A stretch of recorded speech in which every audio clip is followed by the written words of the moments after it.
Alright, so welcome to another video. Canadian 4-stroke enduro channel, working on 4 strokes again. If you remember from some of my other videos, I talked about how cooling and keeping the 4-stroke cool, especially on tight single track, was something I was going to work on. So I got this today. I got the Boano water pump upgrade. So we're going to be installing this. So if you remember my skid plate, which is also a Boano plastic skid plate. So I've removed that. I'm going to dunk all the fasteners in some solvent to clean them up.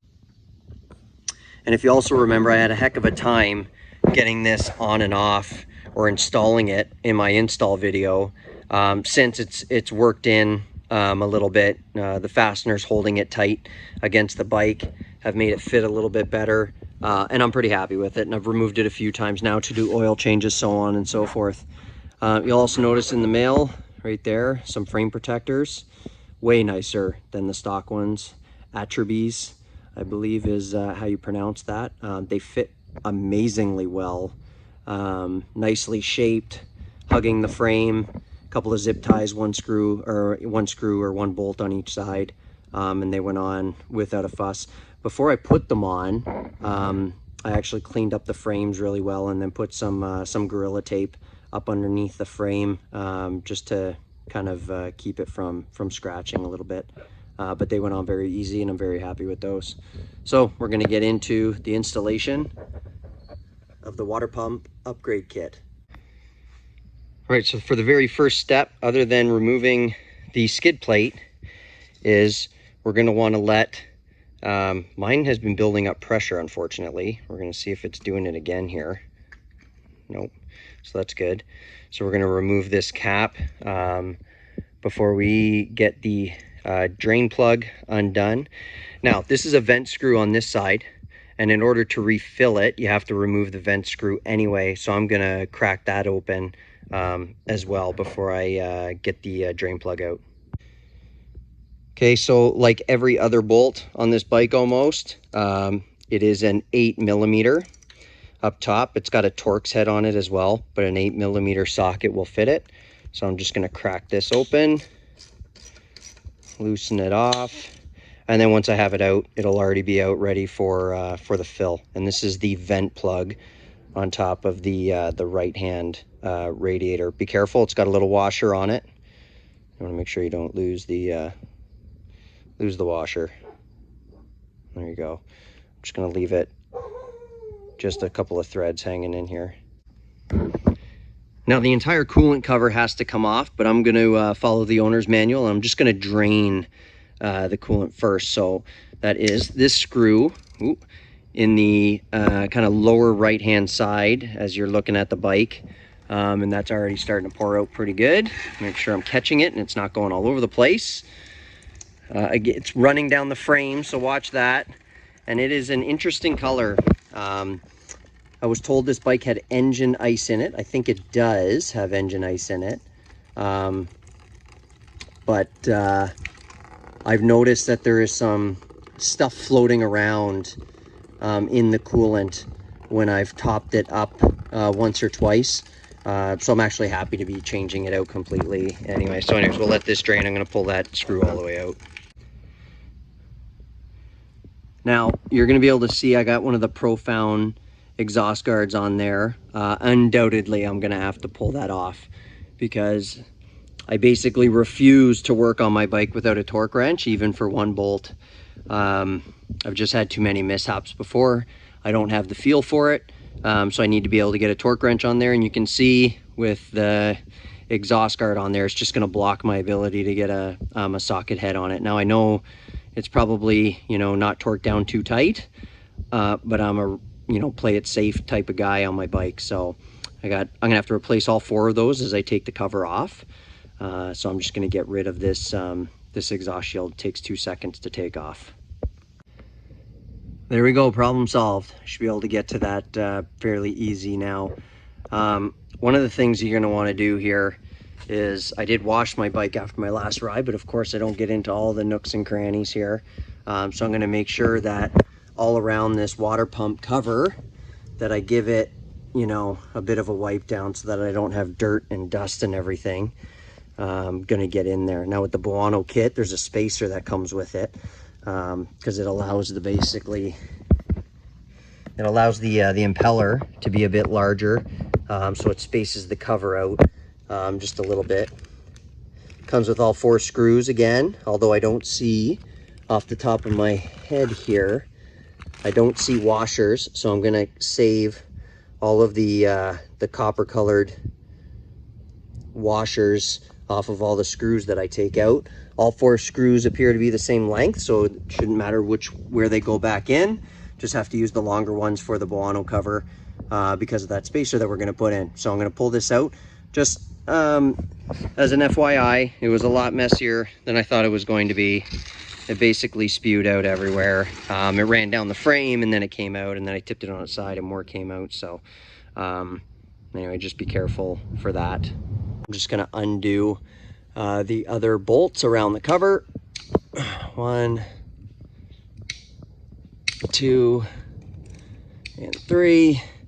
I'm assuming more liquid is going to come out as I undo these. We'll see what happens. And I'm just going to use basically, you know, my fingers to try and get this out. Okay, so that's all the bolts that came out. They're all the exact same length.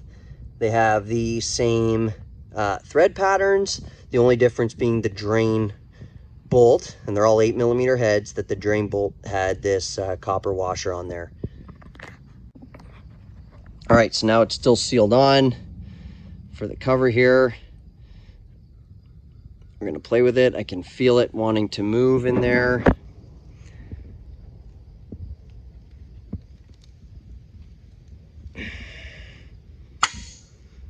And there we go, bit of a pull out.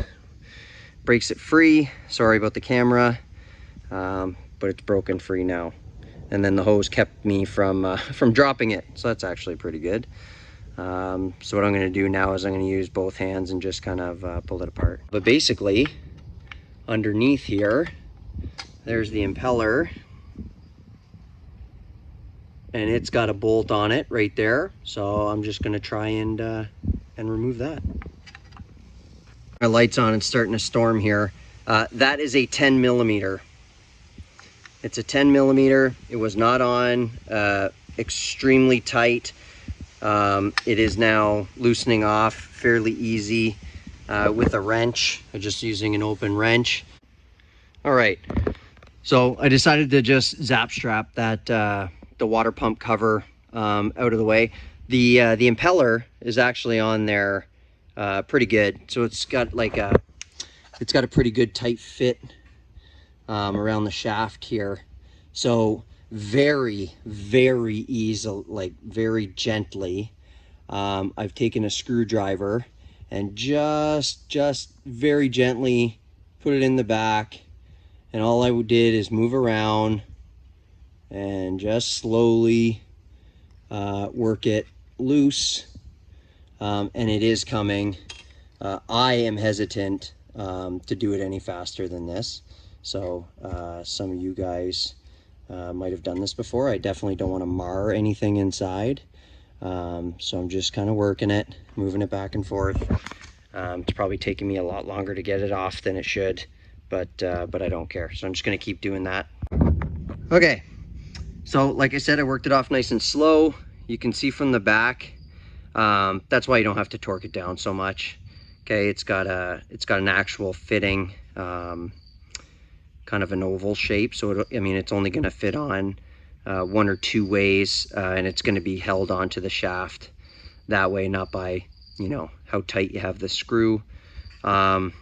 Pretty small little unit. I'm actually surprised. It feels like plastic. And then there's the shaft with the seal behind it. This bike only has 70 hours, so I'm just going to do the water pump. I'm not gonna get into replacing any other additional seals. Just going to do the water pump upgrade. Okay, so this was a concern of mine, which is why I didn't pull this seal out, because you do need 2 seals, and it makes sense intuitively. So here's the spacer. The spacer has a cutout for a seal on the outside of it, and it's got basically a flush end on the side that goes towards the bike. So the only way to seal that is going to be to leave the stock seal in place, which I do not have a replacement for, I'm going to leave it, and then I'm just going to pay attention to it and see if it leaks. It looks like it's in good shape. The bike has 70 hours on it. We'll see, but I'm going to leave it on there. And then the seal that comes with the Boano kit obviously goes on the spacer, which then goes under the cover, which should seal the whole unit up. So what I am going to do is just make sure that that seal is in half decent shape, give it a wipe down, and just make sure it looks good to go, get any sand or grit that may have gotten on it during when I was taking it apart, and then mount it all back up.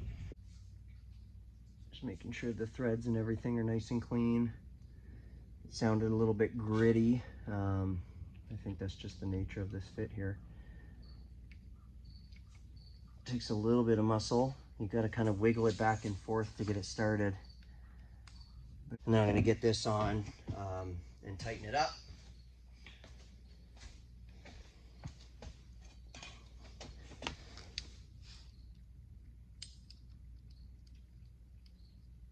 There we go. And then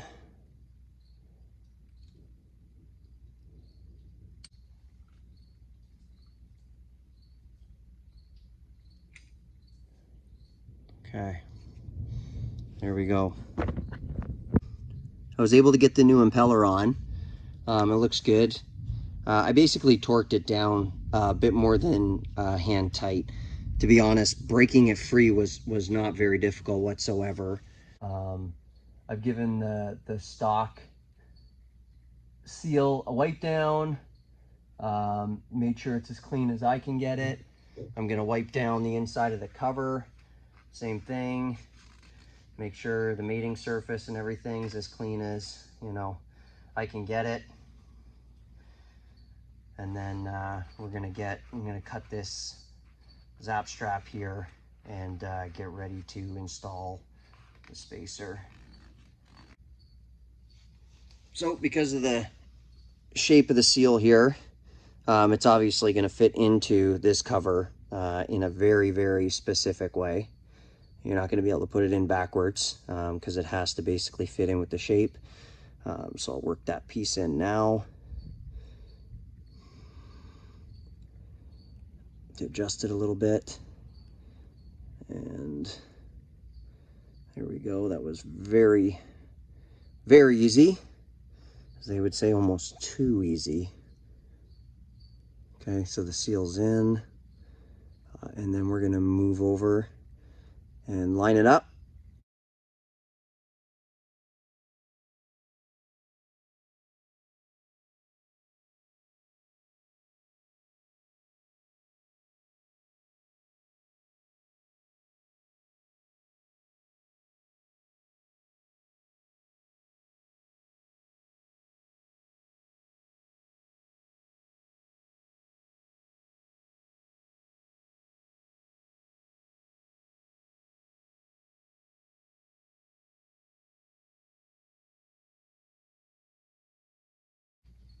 All right, and there's my drain bolt.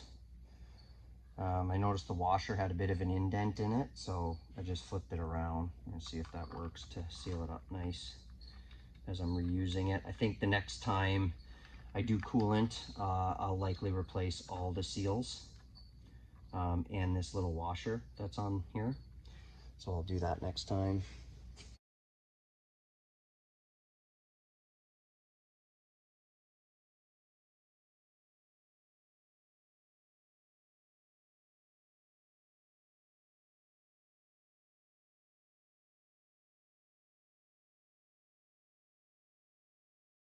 But now we're going to put some of this engine ice in. So they come in 1.89 liter or half-gallon containers where I buy them.